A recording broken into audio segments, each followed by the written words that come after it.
खाली पाद को कांधरे काउड़ी भार जपि चली शिव नाम हेले काउड़ी भार अच्छे जड़े वृद्धा हेले कौन पाई ये कौन सही श्रवण कुमार जहां कथा आम बहुत आगु जानी आज आप देखुं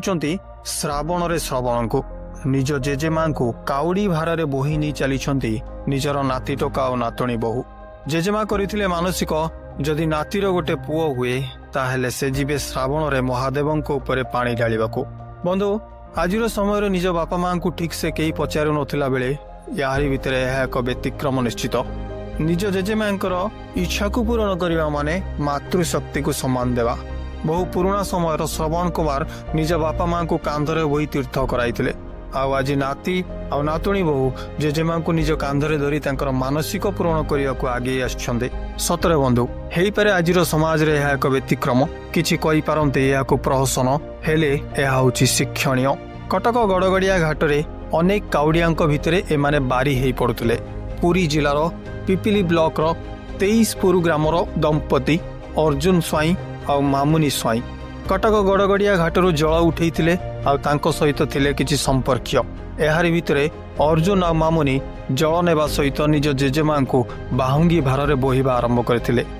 एमाने एबे सीधा बाहरी महाप्रभु लोकनाथंक पाखकू अर्जुन को कहवा कथा है विवाहर बहुत दिन परे गोटे संतान आशारे थिले आ ता शत चेष्टा पर भी संभव हो पार नथिला ए सब चिंता अर्जुन आ मामुनी मन में बहुत आघात देउथिला से माने बहुत भाविला परे जेजेमा को जणैथिले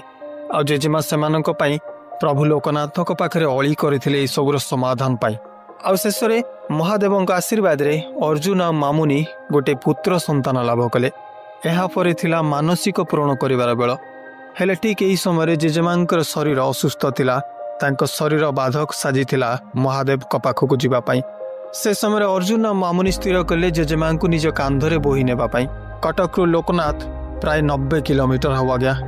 भाविले देखी निजको से जगार रखी आजिर समय निज बापा माँ को किछि लोक जराश्रम छाड़ी आसुथिला बेले एहा कौन किछि अनन्य नुहे कि